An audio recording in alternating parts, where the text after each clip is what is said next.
I welcome you all to this new chapter, electromagnetic induction. So let's have a quick revision of it.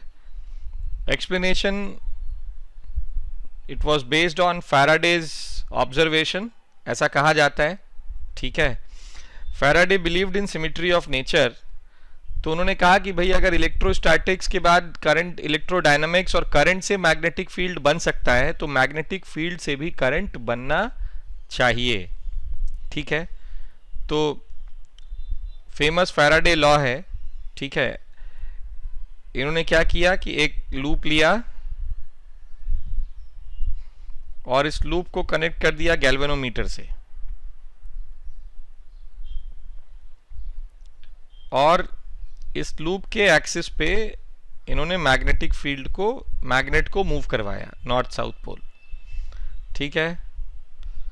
जब magnet move करता था तो यहाँ पर galvanometer में डिफ्लेक्शन शो करता था, और जब दोनों डिफ्लेक्शंस में डिफरेंस होता था, अगर north to south if it is moving towards it तो डिफ्लेक्शन एक साइड होगा, if it is moving away from it तो डिफ्लेक्शन दूसरे साइड होगा. तो इन्होंने कहा कि there is some parameter which is called as flux phi and it is given as B dot area vector A. तो flux phi is given as B dot area vector A. This is called as magnetic flux, and when this changes, right, this is Tesla meter square, unit is Tesla meter square, B is magnetic field, ठीक है, and A is area of the loop.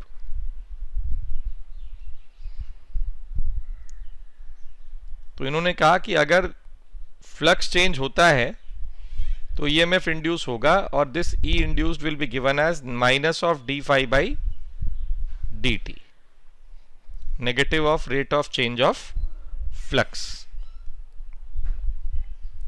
ठीक है. So this was Faraday's law. अब हम बात करते हैं कि अगर ईएमएफ इंड्यूस्ड ये होगा तो करंट इंड्यूस्ड क्या होगा लूप में. करंट इंड्यूस्ड होगा E induced upon R, and this will be minus 1 by R times D phi by D T. Charge flown through the loop क्या हो जाएगा, I induced into D T, which is minus D phi over R. So charge flown across the loop is given as integral of dq from 0 to q, and this is minus d phi over r from flux initial to flux final, and this charge q is equal to phi I minus phi f upon r. तो ये charge होता है, ठीक है, charge flown through the loop. So this was about Faraday's law, उसका expression देखा हमने.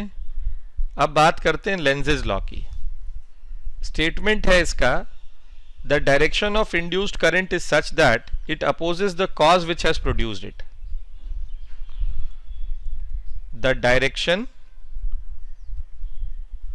Of induced current is such that it opposes the cause which has produced it. तो इसका क्या सिग्निफिकेंस हुआ ये भी समझ लेते हैं. सपोज करिए यहां पर ये एक वायर है और इनफाइनाइट वायर है. Current in this wire is changing with time e raise to t, ठीक है. Magnetic field because of this wire will be into the plane on the right of this wire, and it will be coming out of the plane on the left of this wire. तो ये B हो गया, ठीक है.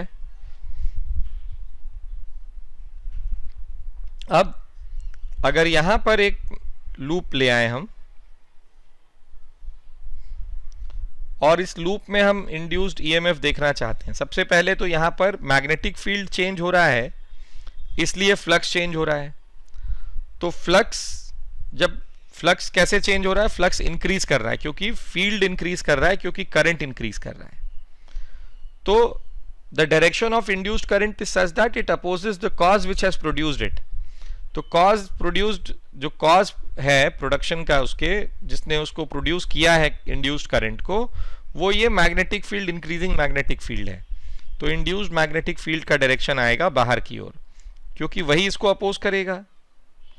ये तभी possible है जब यहां पर करंट का डायरेक्शन एंटी क्लॉकवाइज सेंस में होगा। So this is how we say that this is how we apply the Lenz's law. Okay, ये करंट कैरिंग ये कंडक्टिंग वायर है, और ये conducting wire positive X axis में मूव कर रहा है with a velocity v, length is l, magnetic field is b into the plane. ठीक है, तो ये इंपॉर्टेंट है कि v should be perpendicular to the length l, या वही कंपोनेंट v का कंट्रीब्यूट करेगा जो लेंथ के परपेंडिकुलर होगा। तो यहां पर जो इलेक्ट्रॉन्स पे फोर्स लगेगा वो फोर्स लगेगा q v क्रॉस b, तो minus e v cross b हो गया।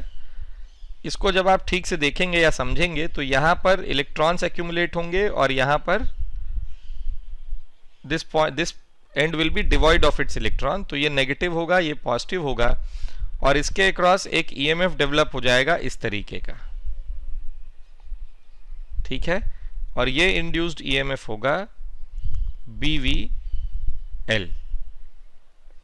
ठीक है, इलेक्ट्रॉन्स तब तक मूव करते रहते हैं यहां पर जब तक इलेक्ट्रिक फील्ड का फोर्स, ये मैग्नेटिक फील्ड का फोर्स था, जब तक ये मैग्नेटिक फील्ड के का जो फोर्स लगेगा वो इलेक्ट्रिक फील्ड के फोर्स के बराबर ना हो जाए,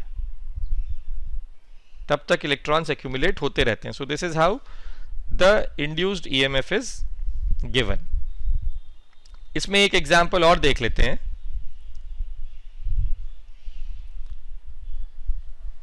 सपोज करिए ये एक रॉड है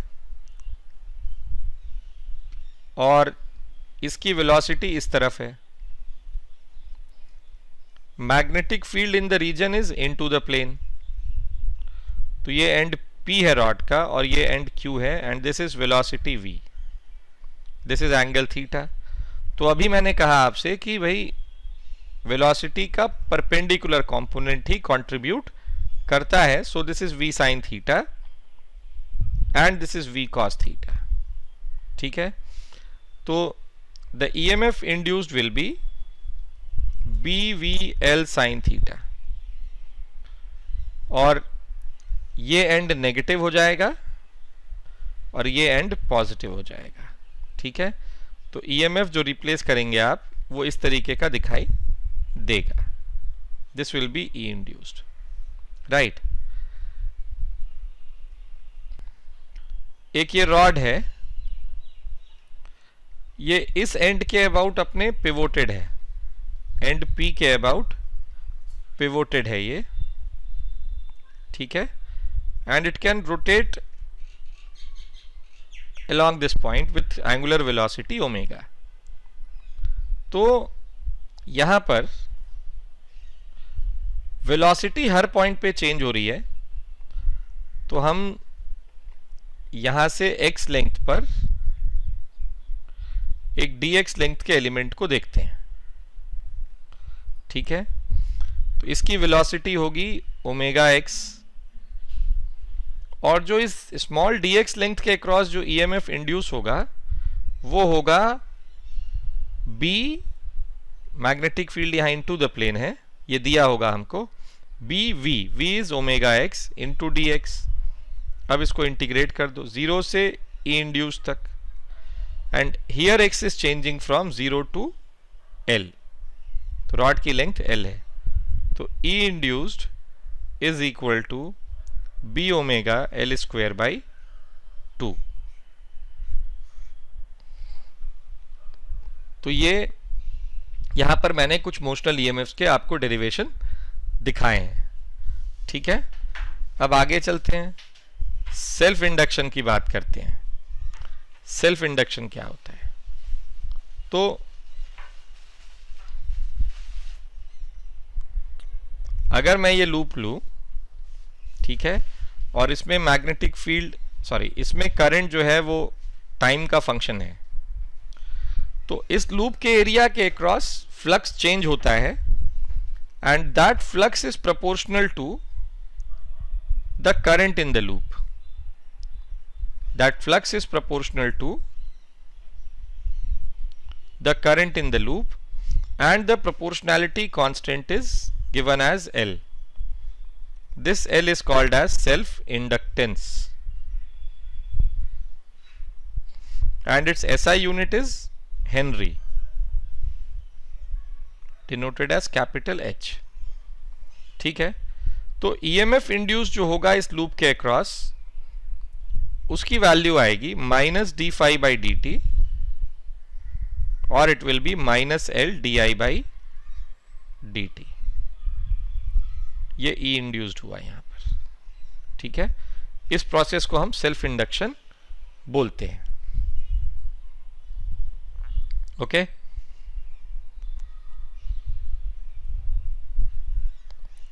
सेल्फ इंडक्शन हम एक एग्जाम्पल करते हैं। सेल्फ इंडक्शन पे आइए, self inductance of a solenoid निकालने की कोशिश करते हैं। ठीक है, ये पॉइंट P है, ये पॉइंट Q है, current in the loop is I and it is a function of time T। Solenoid का जो रेडियस है वो बहुत छोटा है लेंथ से और n is number of turns per unit length. Magnetic field in the inside the solenoid will be, ये डिराइव किया हुआ है हम लोगों ने, फॉर्मूला आपको याद होना चाहिए, म्यू नॉट एन आई हो। ठीक है, तो फ्लक्स थ्रू वन लूप क्या हो जाएगा? फ्लक्स थ्रू वन लूप होगा pi are square into B which is mu naught N I. Total flux कितना हो जाएगा? नेट फ्लक्स हो जाएगा phi one into N into L. तो ये हो गया mu naught N square pi are square L I, ये हो गया नेट फ्लक्स। तो ई इंड्यूस्ड क्या हो जाएगा? ई इंड्यूस्ड हो जाएगा यहां पर minus D phi net upon d t and this is minus mu naught N square pi are square L D I by D t. ठीक है, इसको जब कंपेयर करेंगे हम L D I by minus L D I by D t से, तो हमको यहां पर एल की वैल्यू मिलेगी, एल की वैल्यू मिलेगी mu naught N square pi are square L. This is the self inductance of a solenoid.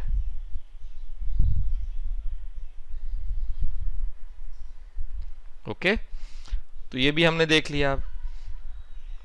अब हमारे पास आती है बारी म्यूचुअल इंडक्शन की। म्यूचुअल इंडक्शन क्या होता है, मैं कॉन्सेप्ट एक्सप्लेन करता हूं आपको। सपोज करिए मेरे पास ये दो लूप्स हैं, ठीक है, और current in the first loop is I1 और इस करंट के कारण यहां पर मैग्नेटिक फील्ड होगा। मैं B1 लिख रहा हूं उसको क्योंकि I1 के कारण है। अब ये करंट अगर टाइम का फंक्शन हुआ तो ये B1 भी टाइम का फंक्शन हो जाएगा, और B1 टाइम का फंक्शन होगा तो हमको इस लूप के अक्रॉस फ्लक्स मिलेगा जो चेंज होता होगा।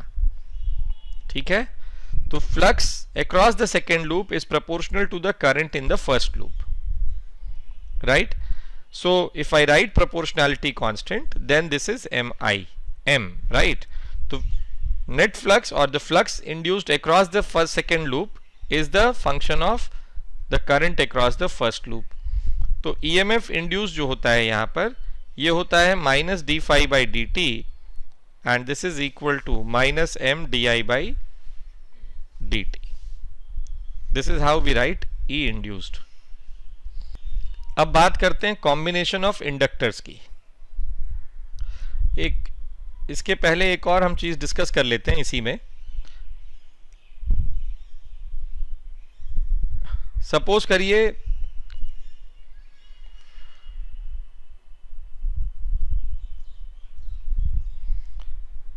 एक ये सोलेनॉइड है, मैं इसके लिए आपको म्यूचुअल इंडक्टेंस की वैल्यू दे देता हूं, फॉर्मूला दे देता हूं, आपको याद रखना चाहिए उसको।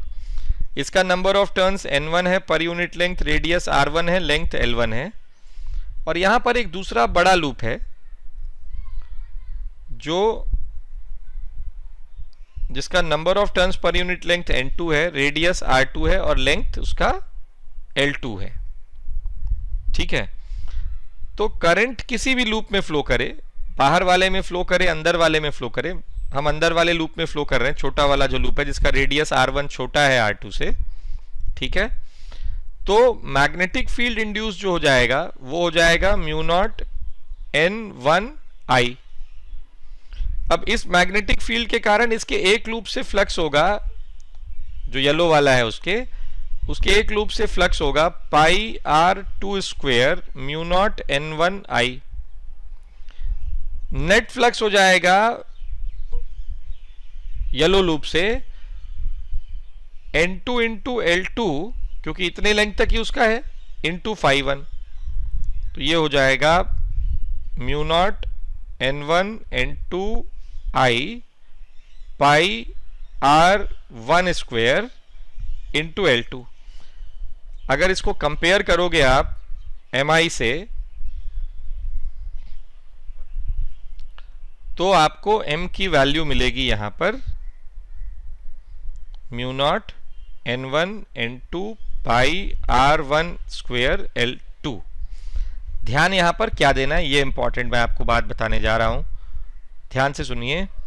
यहां पर आपका ये जो रेडियस होगा ये छोटे लूप का रेडियस होगा, जिसका रेडियस ये स्मॉलर रेडियाई है दोनों में से, जिसका वो आएगा स्मॉलर रेडियाई, और L2 जो होगा ये स्मॉलर लेंथ होगा। इन दोनों में से जिसका भी छोटा लेंथ है वो काउंट करेंगे। तो ये इंपॉर्टेंट है, ये प्लीज ध्यान रखिए। अब हम बात करते हैं कॉम्बिनेशन ऑफ इंडक्टर्स की। तो इंडक्टर अगर सीरीज में है, ये 1 है, ये पॉइंट P है और ये पॉइंट Q है, ये इंडक्टर L1 है, ये इंडक्टर L2 है, तो L इक्विवेलेंट जो आएगा वो आएगा L1 प्लस L2। मतलब these two inductors can be replaced by a single inductor of equivalent inductance L1 plus L2। यहां पर मैंने म्यूचुअल इंडक्शन को काउंट नहीं किया है, ये सीरीज में था।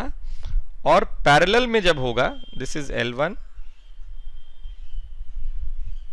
दिस इज L2, करंट यहां से आ रहा है और यहां चला जाएगा, this is P, this is Q। तो 1 by L is equal to 1 by L1 plus 1 by L2। मैं फिर से कह रहा हूं, यहां मैंने म्यूचुअल इंडक्शन को इंक्लूड नहीं किया हो। Now let's discuss LR circuit. LR circuit में फिर से LR circuit is a transient circuit, ये हमको मालूम है। इसलिए ट्रांजिएंट सर्किट होता है क्योंकि ये टाइम डिपेंडेंट सर्किट होता है।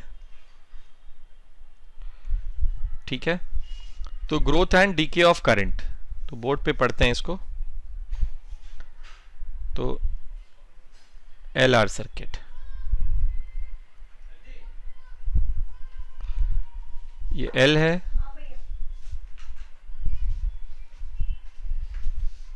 ये L है, ये R है, और हमने इसको बैटरी से कनेक्ट कर दिया। ये बैटरी का पोटेंशियल डिफरेंस V है, या बैटरी का EMF E लिख लेते हैं, और इस स्विच को क्लोज किया हमने टाइम t0 पे।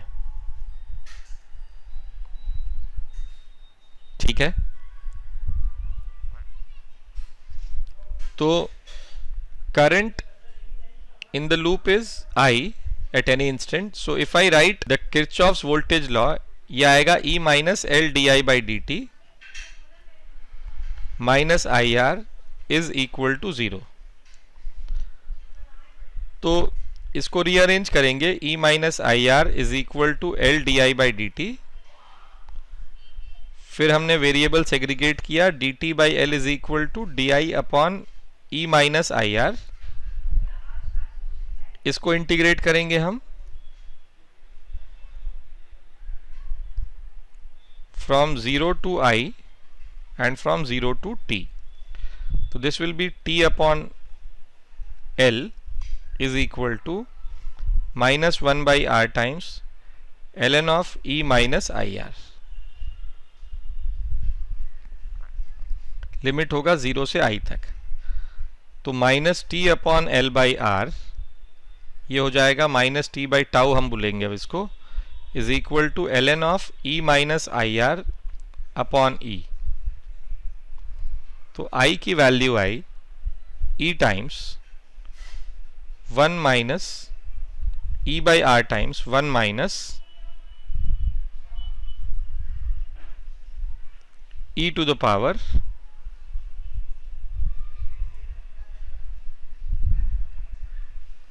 Minus T by tau.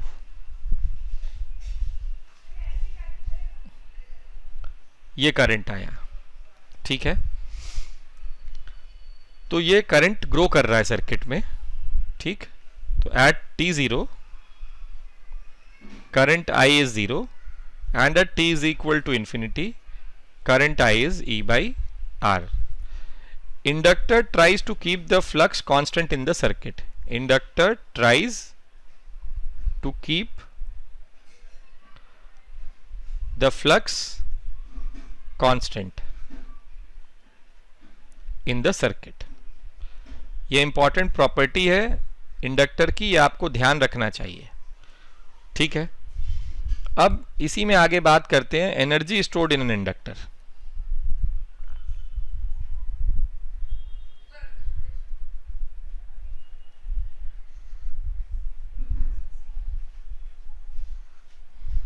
तो ये एक्सप्रेशन यूज करते हैं E minus L D I by D t minus I R is equal to 0. I d t से मल्टीप्लाई कर दीजिए इसको,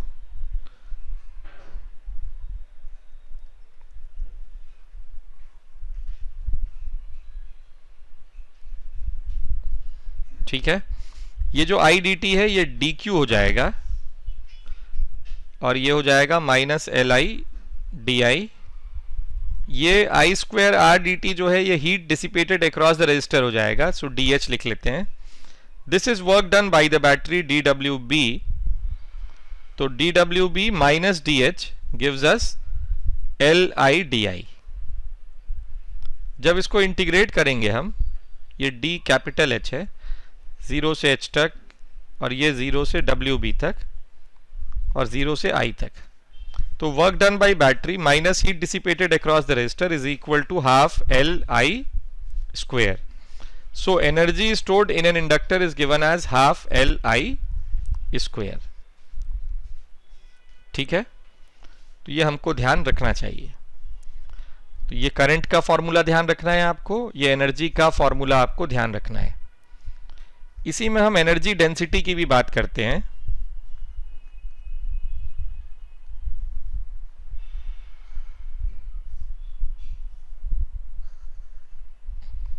स्मॉल यू इंडक्टर हमने देखा था, सॉरी सोलेनॉइड हमने देखा था N R L. N is number of turns per unit length, R is radius of it, L is length. इसका जो सेल्फ इंडक्टेंस था ये निकाला था हमने mu naught N square pi R square L. ठीक है, तो अगर मैं कैपिटल यू लिखूं energy stored inside this solenoid, तो ये हो जाएगा हाफ एल आई स्क्वायर.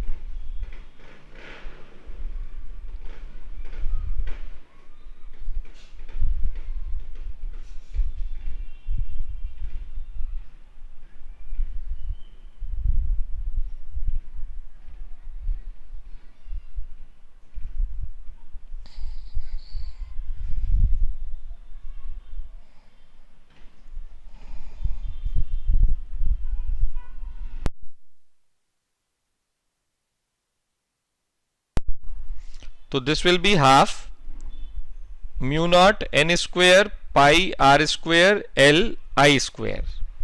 ये कैपिटल यू आ गया, इसको म्यू नॉट से मल्टीप्लाई और डिवाइड कर देते हैं, तो ये म्यू नॉट स्क्वायर हो जाएगा और म्यू नॉट से डिवाइड भी कर दिया, तो ये रिजल्ट आएगा half B square. B of B inside the solenoid is mu naught N I, right. तो half B square upon mu naught, ठीक है, पाई आर स्क्वेयर एल, ये यू है, this is the volume of it. तो u upon volume is equal to B square upon 2 mu naught, और this is the energy density. Magnetic energy density के लिए इसको u भी लिखते हैं। आपको याद होगा इसी टाइप की एनालॉजी में हम लोगों ने पढ़ा था, electric energy density inside the inductor, inside the capacitor is half epsilon not E square, ये पढ़ा था हम लोगों ने, है ना। तो ये आपको ध्यान रखना चाहिए। Okay, this is all about energy density. So let's come to decay of current.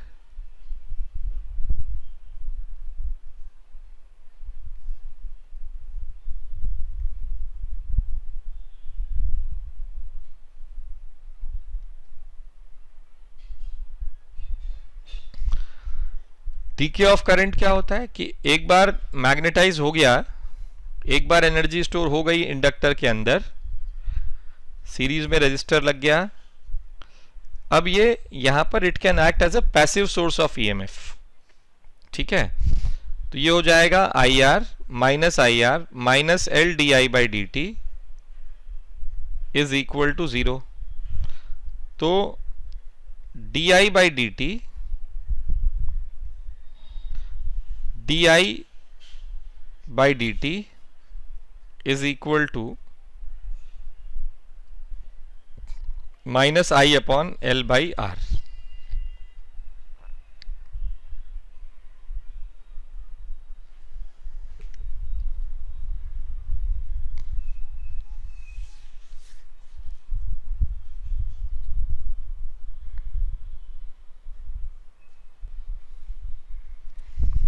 So this is di by I is equal to minus dt upon tau, integrate 0 से लेके t तक और I नॉट से लेके I तक।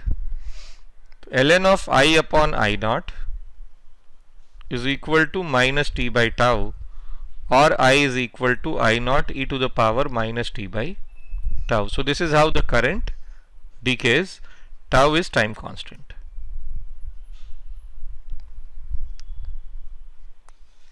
Right, so this is about decay of current. इसमें equivalent time constant भी निकालना सीख लेते हैं, और effective time constant.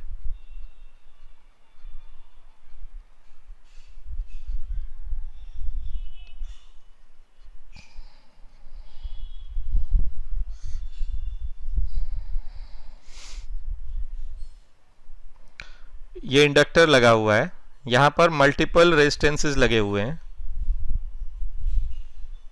This is the battery,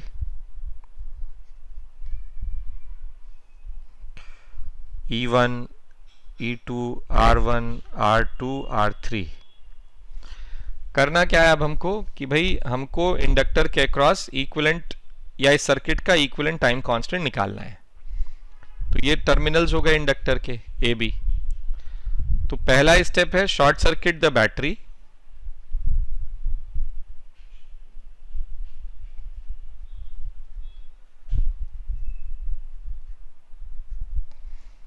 तो सर्किट कैसा दिखाई देगा, बैटरी शॉर्ट सर्किट कर दोगे तो ये शॉर्ट हो गया और ये शॉर्ट हो गया। तो इफेक्टिवली ये बैटरी, ये सर्किट ऐसा दिखाई देगा। ये ब्लू लाइन को फॉलो कर लो यहां पर, ठीक है। तो and the second step is find R equivalent across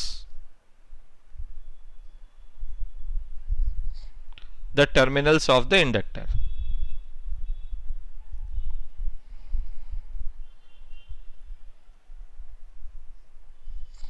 ठीक है, तो R equivalent क्या हो जाएगा, these two are in parallel and then this is in series with this, right? तो R equivalent is equal to R1 plus R2 R3 upon R2 plus R3, right? और once this is done तो आप लोग यहां पर अब tau equivalent लिख सकते हैं L upon R equivalent. So this is it. तो हमने एनर्जी भी देख लिया, हमने time constant, effective time constant भी निकालना सीख लिया, हमने growth and DK of current के एग्जाम्पल वो भी देख लिया, एक्सप्रेशंस भी देख लिए. ठीक है, इनफैक्ट हमने एक एक्सप्रेशन तो डिराइव भी किया है. So this is all about electromagnetic induction, right. इसमें अगर आप लोग इतना पढ़ते हैं या आप लोग इतना याद रखते हैं तो ये आपको हेल्प करेगा, काफी हेल्प करेगा आपको जेई मेंस और नीट के प्रिपरेशन के लिए. Okay, so that's all for this session. Thank you so much.